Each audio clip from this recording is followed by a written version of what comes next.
You're listening to For the Republic, a love letter to Star Wars animation. I want to know what your reactions were to, going online and seeing, because the first thing I saw was the Andor poster, which looks really, really sick. And it's just like Cassian's face, and it just looks super duper cool. And then 2 minutes later, I check Instagram, and what do you know? The trailer's up, and I mean, there's the poster right there.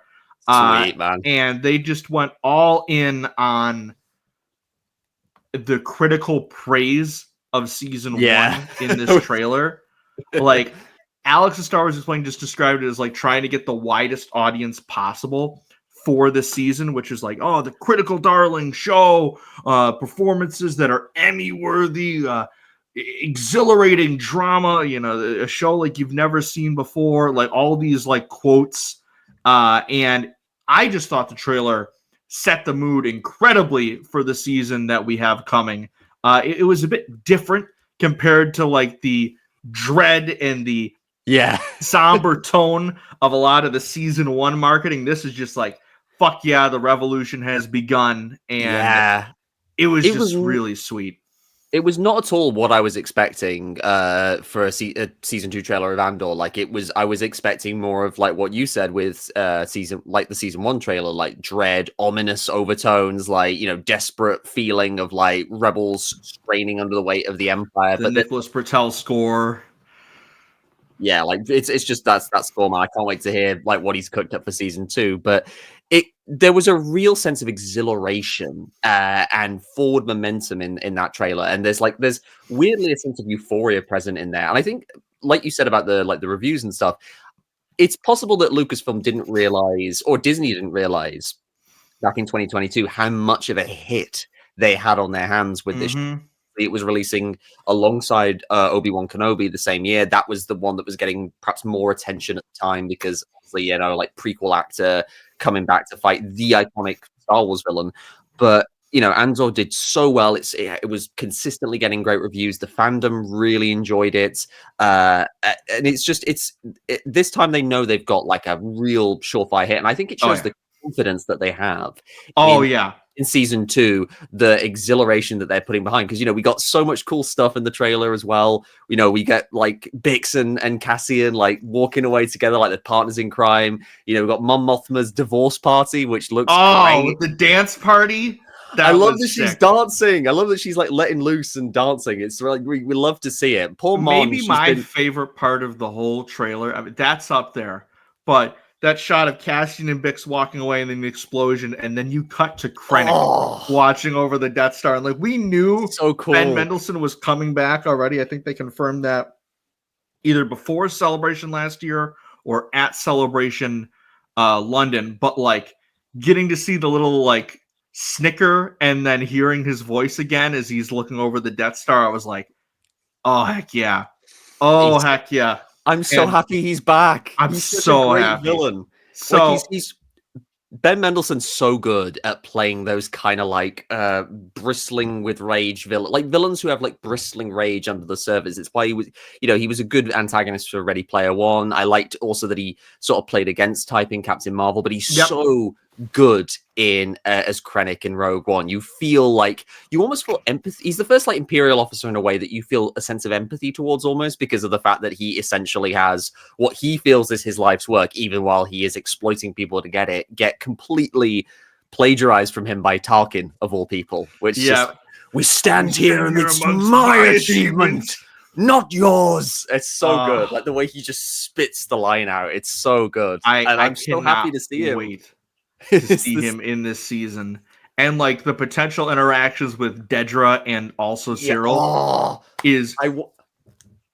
I want to see him have a queen off with Dedra in the ISB meeting room. Please give it to us, Lucasfilm. I thought this trailer was very smart in the way it teased a lot of the characters. Like we only got one shot of Cyril, we only got one shot of Dedra, one shot of Luthen, and then we got to see a bit more of Saw Gerrera as he looks a bit more towards his Rogue One look, and he's got a great line at the end of the trailer.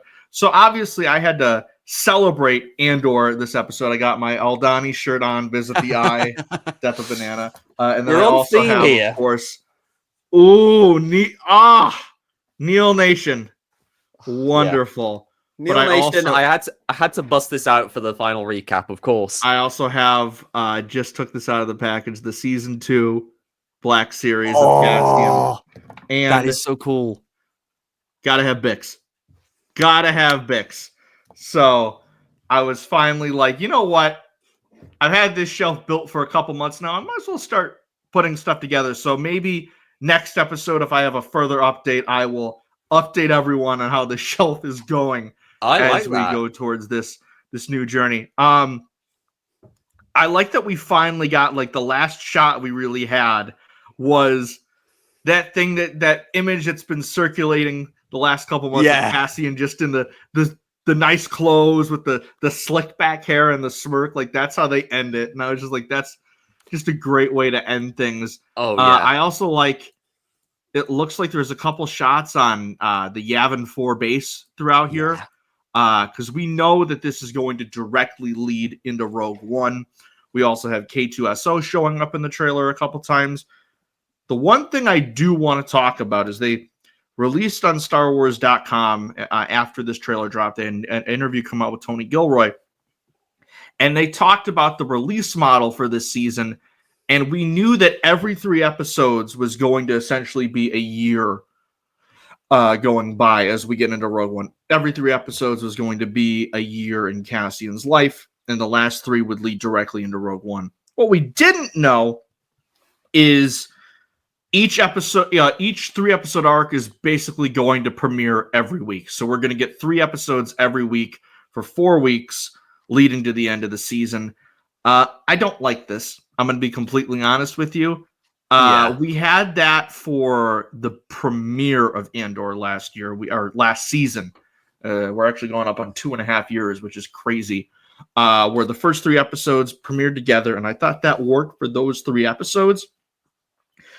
I don't like, if Tony Gilroy is the one that wants this to happen, I trust him. He's earned my trust. However, this just, to me, feeds into what I've been complaining about and upset about with how Disney Plus has released a lot of these shows.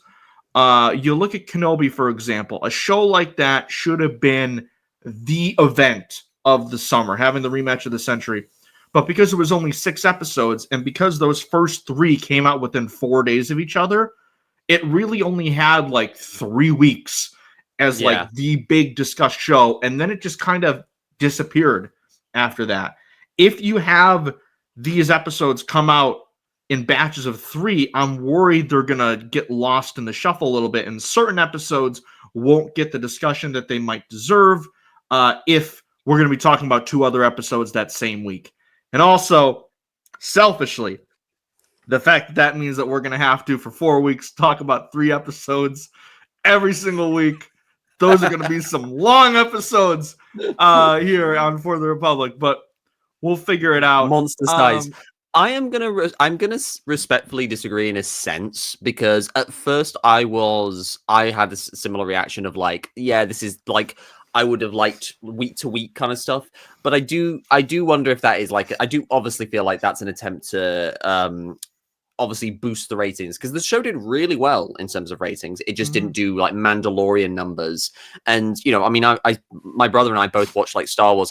I watched Andor ahead of him, and he when we talked about this, like just before going on air, he said, he felt it was easier for him to watch the show like in like chunks when there were like multiple episodes. Like, he felt like he kind of put off watching the show when it was just like episode to episode because of the more leisurely pace of stuff. Like he said, knowing that I've got the next episode in like the arc kind of encourages me to kind of watch them all together. So maybe that is the kind of mindset that they're going off of. Like, if we release these in chunks, that these arcs in a way, almost like these mini movies, then people will watch them in like bigger increments. And I guess maybe because they're banking on it being such a critical darling, it's going to get shared around a lot. Word of mouth is going to spread, and it's just going to have these massive like they'll get much more bang for their buck in terms of viewership over those 4 weeks because of just how good the stories are, hopefully. But we'll see. Viewership wise, I think it's going to do great, and I think that's going to help it. I just think, like, you look at a lot of the recent things. Take, for example, because I just finished it. I just finished Your Friendly Neighborhood Spider-Man last night. The release model for that show was so weird. It was like 2 episodes, then 3 episodes, then 2 episodes, then 3 episodes in a week. And it's just like, because of that, that is weird. Like, I feel like I didn't see much discussion of it at all on my timeline when it was like, I was surprised at how much I enjoyed that show. So when you like look at Disney Plus being like, why aren't our shows doing like huge numbers? And it's just like, don't get me started. Now, I do think, I think the way that you described it earlier of like how confident they feel in this show, I think is just it encapsulates the last year or so of Lucasfilm, because you could tell going in to the Acolyte that they thought they had a surefire smash hit on their hands. Yeah. And you can even tell now, like, we're 6 or 7 months removed from the cancellation, and you're still seeing, like, crickets, almost every month on Star Wars Insider and stuff, just like interviews and stuff. So you can, they probably had this like built up in advance of like, oh, this is going to be a big hit. And well, they've got a presence at Celebration, haven't they? Like they do, yeah. Manny Jacinto's there, Japan. And then got those awesome, beautiful badges of artwork. Beautiful. But like for Skeleton Crew, when that came out, I felt like they were a bit more reserved and they didn't know what kind of thing they had on it. Somewhat because of the Acolyte underperforming viewership-wise, but also just like you felt like they weren't fully confident in that show, and then it ended up being a surprise, like, oh my god, this is a really, really good series, and a bunch where people started checking it out. With Andor, I feel like we're finally back to full circle of, okay, now we're confident again. Like, we had that boost, like, we got a little upset, we had that big boost, and now we're back. And I am very excited to see what we have. And it's also just like, there's so many characters that I've missed. Like, again, I gotta bring up Bix. Like, seeing her in the trailer again, and just having her be like as active as she is in the trailer on these missions and everything, compared to where we last saw her tortured and shit. I'm just like, oh, thank God you're safe. And then just seeing so like good. Clea in different scenarios too, and like even the minor characters, and getting to see these different planets. Do you think I'm forgetting the name of it, but Star Wars Rebels, Mon Mothma talks about that the Gorman massacre. The Gorman massacre. Do you think we're going to see that play out in the season? I do think we are going to see it, because obviously part of the series is from what we've seen from behind the scenes, like on set photos and stuff.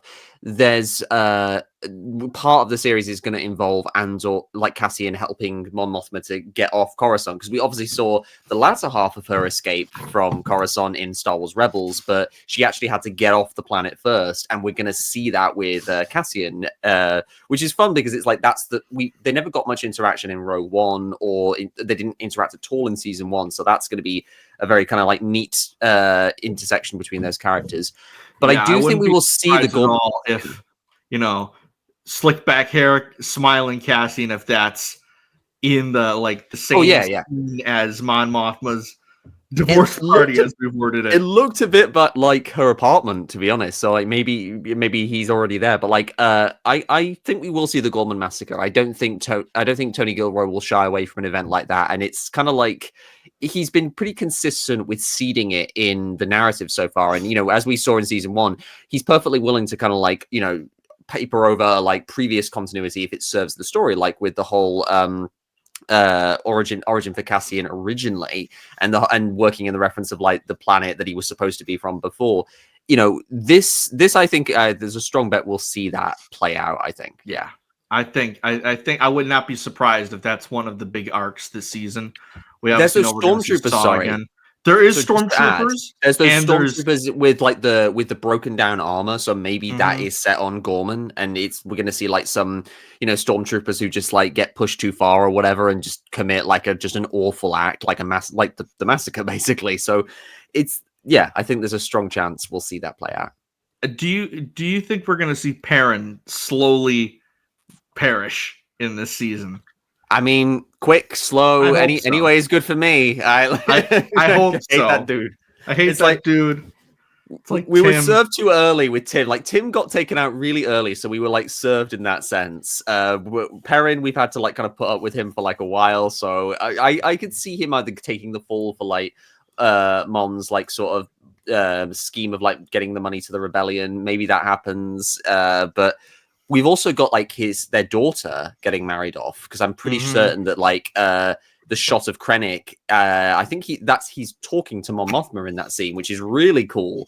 Him interacting potentially with like the secret rebel leader, and he doesn't know it. So we're gonna see like the whole thing play out with Mon Mothma's daughter, which I was genuinely kind of invested in. It's so interesting that we've had so much time spent with the character of Mon Mothma in the background, and we've never really. Andor gave us that first real look at like what her personal life was like in a way that nothing else ever had. So it's be interesting to see how that all very winds interesting up happening. See how that plays out, and then just I can't wait. Our dude Brasso is going to be coming back. He's got a beard. The whole crew. Like Melshi was in a couple shots. It's just like the whole crew's coming back. They got those Ferrix, didn't they? Yeah, I think it in was the trailer. Ferrix. And then we got a couple really great looking shots of Cassian flying some TIE fighter model. I can't wait, man. This show is going to be great. So obviously we will be here at the end of April covering season 2 of Andor as it airs in these 3 episode batches. It's going to be fun. I hate the fact that this is it. Like we have these 4 weeks and then that's it. And then we're going to have to do a therapy. Well, not therapy, but like a reverse therapy watch of Rogue One.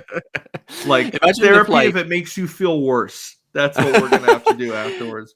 Imagine if like the last thing that we see in that show is like a surprise Felicity Jones cameo. And I think it's happening. I don't know if it's going to be the last thing, but I think Jyn is showing up in this season at some point. Also, shout out Felicity Jones.